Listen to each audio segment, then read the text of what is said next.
What's up, guys? All right, today I'm going to give you a recap of day 4 of our road trip.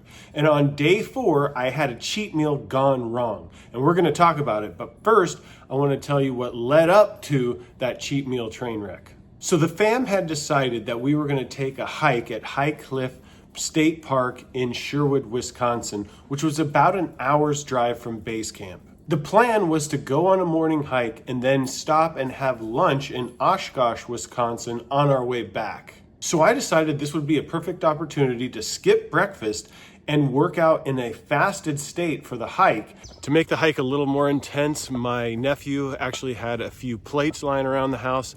So I took a 25-pound plate and a 10-pound plate. He also had a crappy backpack, and I just threw him in the backpack to add a little intensity. So I'm carrying an extra 35 pounds. Now, one thing that I can tell you is that the nice thing about a vest, like a weighted vest, is that it distributes the weight a little bit better than a backpack like this. It's still making it intense. It's also putting quite a load on my shoulders. So I might actually ruck like this for a while, and then I might actually take out the 25-pound weight and actually carry it as if I'm, doing a, what do they call them? A farmer's carry with it. On one side, kind of make it awkward. So that'll add a little intensity as well. So I am doing this hike in a fasted state. My last meal was last night at dinner, and I did not take any pre-workout or anything like that. I've just had unsweet iced tea so far this morning.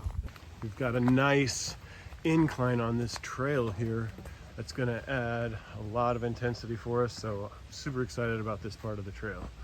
All right, that got the blood pumping. When it comes to fitness, we always talk about the importance of changing it up. And you guys know I do the stair mill a lot, but I'm telling you, it's so different when you actually get out in nature and you're doing actual climb like that, or actually walking upstairs, because it just works you different. I know I'll probably be a little sore tomorrow. We were all starving after that hike, and we decided to go to a restaurant that was known for its burger bowls. Now, I have never had a burger bowl, but it sounded like a way where I could actually stay on my low carb diet. Now, if you've been following along now for a while, you know that one of my favorite cheat meals or cheat dishes is chips and salsa and or nachos. And it just so happens that nachos were on the menu at this restaurant. So I decided what I was going to do. I was going to have my cheat dish, quote unquote, as the nachos as an appetizer, and then I was going to actually have a burger bowl for my main course.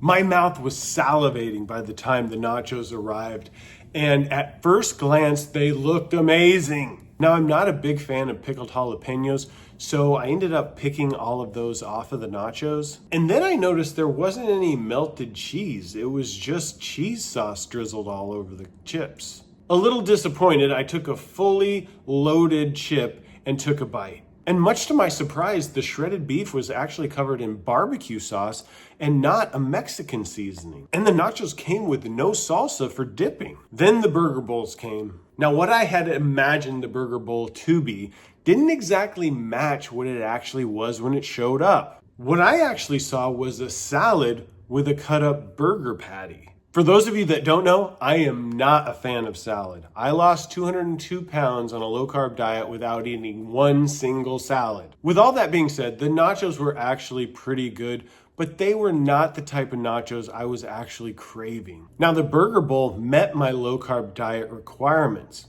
but it wasn't exactly what I was envisioning when I ordered it. To be honest, at this point, I was feeling a little bit regretful because I felt like I had wasted a cheat meal, because I didn't feel like I actually met that craving I was looking for. Knowing what I know now, I probably would have just went into that particular restaurant and ordered just a regular hamburger without the bun. And I would have substituted some kind of vegetable for the fries. Sometimes, guys, I think we build up the cheat meal so big in our mind, and then once we have it, it doesn't meet that craving that we were looking for. So definitely use caution, guys, when having a cheat meal, because like I had this cheat meal, but it didn't really fulfill that craving. So now I kind of feel like I wasted a cheat meal, but yet I really want a cheat meal that's gonna fill that craving. So it very easily could lead to a snowball effect of having cheat meal after cheat meal.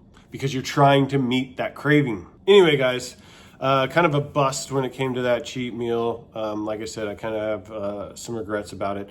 But anyway, later that day, I actually ended up going on a 12-mile mountain bike ride. So I actually got 2 workouts in on day 4. And then for dinner, I ended up having some leftover low-carb lasagna. And that's everything I ate and all the fitness that I did on day 4 of our road trip.